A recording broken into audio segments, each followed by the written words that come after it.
கூட்டம் சேருதுன்றது மட்டும் நல்லா தெரியுது. மேபி அது ஐடிவிங்னால வராதா, இல்லை நம்ம சோஷியல் மீடியாவில் பார்த்து தெரியுதா, கூட்டணி எடுத்த உடனே வச்சாருன்னா ஜட்மெண்ட்டில் கீழே தான் போவார்ன்றது என்னோட தனிப்பட்ட கருத்து. இப்போ ஆரம்பத்தில் எல்லாருமே கொஞ்சம் பிரகாசமாக தான் இருக்கான். நின்னா 234 தொகுதியில் நின்னா வாய்ப்பே இல்லை. ரியாலிட்டி பிரகாரம் வெற்றிலாம் அடைய முடியாது. கொஞ்ச நாளைக்கு பேசுவாங்க, அவரும் முடிஞ்சு போய் இப்போ என்னாச்சு சீவங்க அவர் நம்பி போன இளைஞர் கை விட்டார், அவ்வளோதான். அவங்க நம்பி போனாங்க, அவங்க நிலைமை என்ன? இந்த தேர்தலை விடுங்க, அடுத்த தேர்தலில் வந்து வேற கட்சியில் தான் இருப்பார் ஆதவ அர்ஜுனா. அதை நம்பலாம் உறுதியாக. நேரடியில் பார்த்தீங்கன்னா இப்போ நிறைய ரீசெண்டாக கார்ஸ் பார்க்குறேன். நிறைய கார்ஸில் நம்ம ஃப்ளாக்ஸ் தெரியுது. ஒரு 10 வண்டி போகுதுன்னா கண்டிப்பாக அதில் ஏடிஎம்கே டிஎம்கே கொடி பற்றி நம்ம மேஜர் இருக்கும். பட் இது ஒரு வண்டி போகுது. என்னை பொறுத்தளவுக்கு அவர் கொஞ்சம் சைலண்டாக இருக்காருன்னு நான் நினைக்கிறேன். ஏன்னா எல்லாருமே இந்த கட்சின்னா பொதுவாக எல்லா பேரும் ஒரு சின்ன விஷயத்தை கூட பெருசாக பேசிட்டு நம்ம கட்சியை வளர்க்குற மோட்டிவேஷனாக கூட வரலாம். ஆனால் இவர் கட்சியை வளர்க்குற மாதிரி தெரியல, மக்களுக்கு ஏதோ நல்லது பண்ணணும்னு நினைக்கிறேன். தமிழக வெற்றி கழகம் ஆரம்ப ஸ்டேஜுக்கும் இப்போ நிறைய பேர் அந்த கட்சியில் வந்து ஜாயின் பண்ணுறாங்க. அந்த கட்சியை பற்றியே உங்களுடைய கருத்துன்னு சொல்ல பார்த்தீங்கன்னா கட்சி வளர்கிற மாதிரி நம்மளுக்கு தெரியுது. ஏன்னா திருப்பி அதுக்கு எதிர்ப்பு அதிகமாகும் போதே அது வளர்றது தெரியும். கூட்டம் சேருதுன்றது மட்டும் நல்லா தெரியுது. மேபி அது ஐடிவிங்னால வராதா, இல்லை நம்ம சோஷியல் மீடியாவில் பார்த்து தெரியுதா. நேரடியில் பார்த்தீங்கன்னா இப்போ நிறைய ரீசெண்டாக கார்ஸ் பார்க்குறேன். நிறைய கார்ஸில் நம்ம ஃப்ளாக்ஸ் தெரியுது.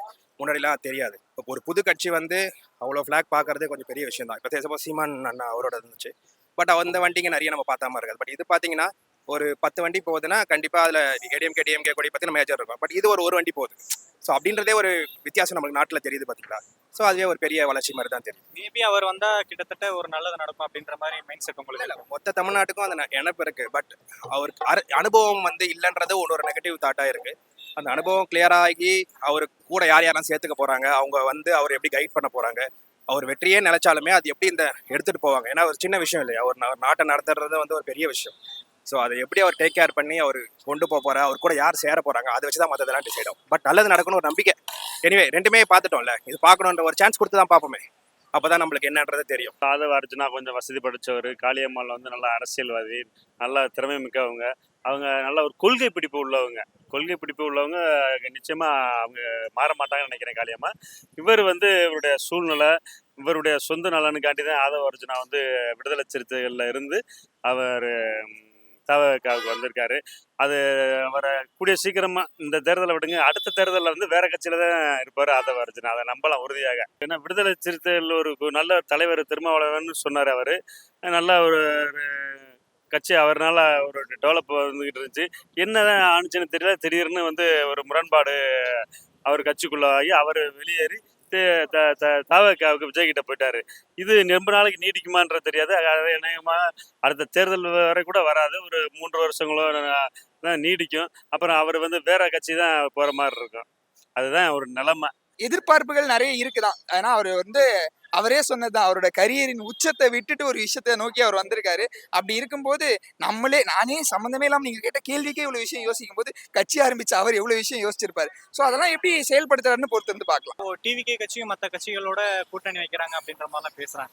ஓகே, அதை பத்தி உங்களுடைய என்னோட தனிப்பட்ட கருத்து என்னன்னா, அதுல அப்படி அந்த கூட்டணி வச்சாங்கன்னா அவரோட மாஸ் குறையுன்றதை என்னோட தனியா இருந்த விஜயகாந்த் சார் பண்ணார் பாத்தீங்களா, அது மாஸ். அது மாதிரி ஒரு ட்ரை பண்ணி என்ன தெரியுது அப்படின்றத பார்த்துட்டு அதுக்கப்புறம் அவர் அடுத்தடுத்த கட்டடை நடவடிக்கை எடுக்கலாம். எப்படி பண்ணலாம், இப்படி பவன் கல்யாண் மாதிரிலாம் பார்த்தீங்கன்னா இப்போ என்ன பண்ணி டெப்டி சிஎம் ஆகிட்டாருங்க இல்லையா. மேபி அந்த சாய்ஸ் யூஸ் பண்ணலாம். பட் ஸ்டில் கூட்டணி எடுத்த உடனே வச்சாருன்னா ஜட்மெண்ட்டில் கீழே தான் போவார்ன்றது என்னோட தனிப்பட்ட கருத்து. அதான் ஏடிஎம்கேட கூட்டணி வைக்கிறாங்க அப்படின்ற மாதிரிலாம் பேசுகிறாங்க. கரெக்ட், பேச்சுங்க. அதான் நம்ம இன்னைக்கு நான் கூட ஒன்று சொல்லிட்டு போகலாம். பட் ரியலாக என்ன நடக்குதுன்னு ஏன்னா ஒரு இவ்வளோ பெரிய விஷயத்த எல்லாத்தையும் விட்டு அவர் சொன்ன டைலாக் மாதிரி உச்சத்தை தூக்கி போட்டு வந்தன்ற மாதிரி இவ்வளோ இறங்கியிருக்காருன்னா அப்போ கண்டிப்பாக ஏதோ ஒரு ஐடியாவோட தான் வந்திருக்காரு. பார்ப்போம் அவர் என்ன ஐடியா பண்ணுறாரு. மேபி நம்ம 1000 பேசிக்கலாம், பட் அவர் என்ன ஐடியான்னு அவர் இண்டிவிஜுவலிட்டியிலே தெரியும். அந்த இண்டிவிஜுவலிட்டியாக தான் இன்னைக்கு வரைக்கும் ஸ்டாராக இருந்திருக்காரு. அதே இண்டிவிஜுவலிட்டி இங்கே பொலிட்டிக்கலையும் ஸ்டாராக வராரா பார்க்கலாம். அவர் எவ்வளோ ஓட்டு பிரிக்க போகிறார். எனக்கு வெற்றின்றது கண்டிப்பாக ரியாலிட்டி பிரகாரம் வெற்றிலாம் அடைய முடியாது. பட் எத்தனை சீட் எடுக்கிறாரு, எவ்வளோ பர்சன்டேஜ் ஆஃப் ஓட்டு பிரிக்கிறாரு, அதை வச்சு தான் அவர் அடுத்தது என்னன்னு பார்க்க முடியும். பட் அவரோட வெயிட் தெரியும். பட் நம்ம ஜட்மெண்ட்டாக 2024 சிஎம் அதெல்லாம் ரியாலிட்டியில் நடக்காது.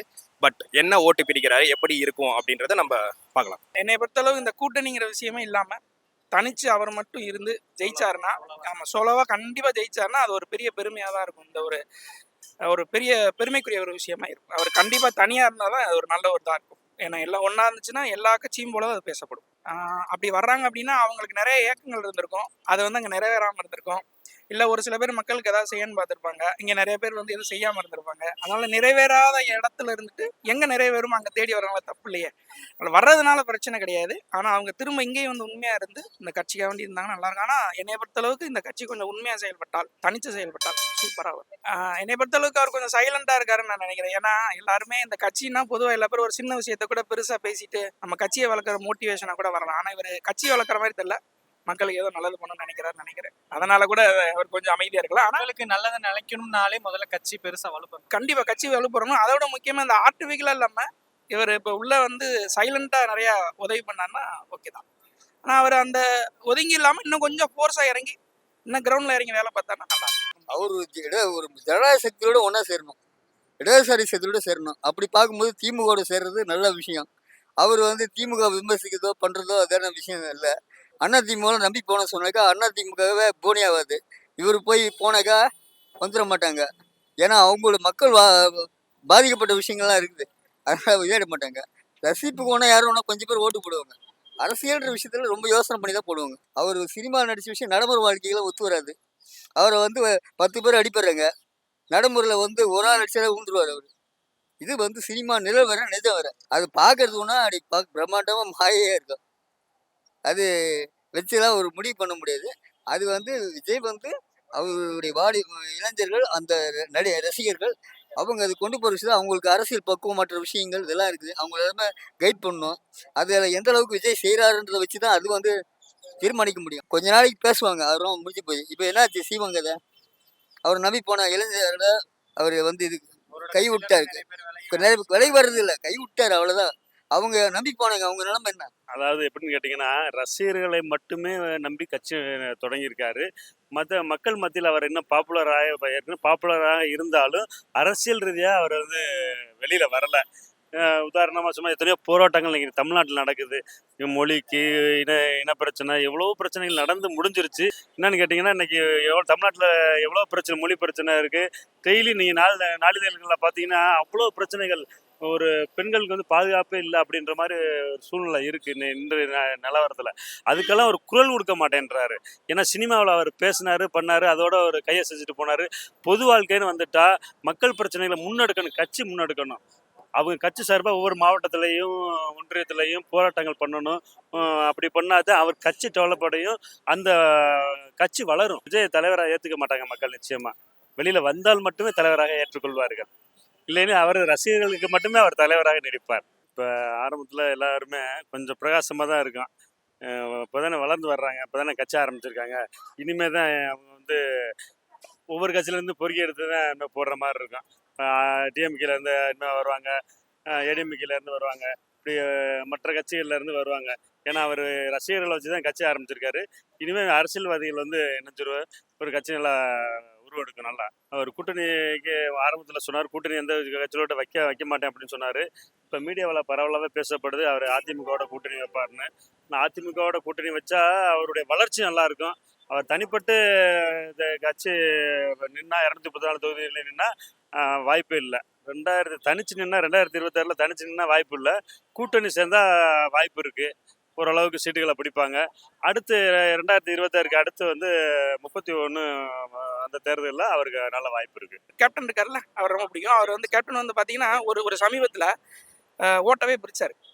திரும்ப அது அடுத்த தடவை எதிர்கட்சியாக உட்காந்தார். இந்த தடவை மேபி அவர் வந்து நிறையா ஓட்டுகள் வந்து பிரிக்கலாம் கண்டிப்பாக. அது எனக்கு நம்பிக்கை இருக்குது. வளர்ந்து வந்த பெரிய கட்சிகள்லேயே நிறைய கன்ஃபியூஷன்ஸ் இருக்குது, நிறைய பாகுபாடு இருக்குது. இப்போ அவர் இண்டிவிஜுவலாக தனியாக வந்து நிற்கிறாரு. இப்போ எல்லாருடைய ஃபோக்கஸும் இவர் மேலே தான் இருக்குது. மேக்ஸிமம் இந்த கட்சி எப்படியாவது நிறைய பேர் வந்து ஒன்று கூட்டணி சேரணும், இல்லைன்னா அவரை வளரப்படாமல் பண்ணணுங்கிற மோட்டிவேஷன் நிறையா இருக்காங்க. ஆனால் அதையும் மீறி அவர் இந்த தடவை ஓட்டு பிரித்து வெளியே வந்தார்னா அவர் பெரிய அது கண்டிப்பாக வருவாருங்கிற நம்பிக்கை எங்களுக்கு இருக்குது.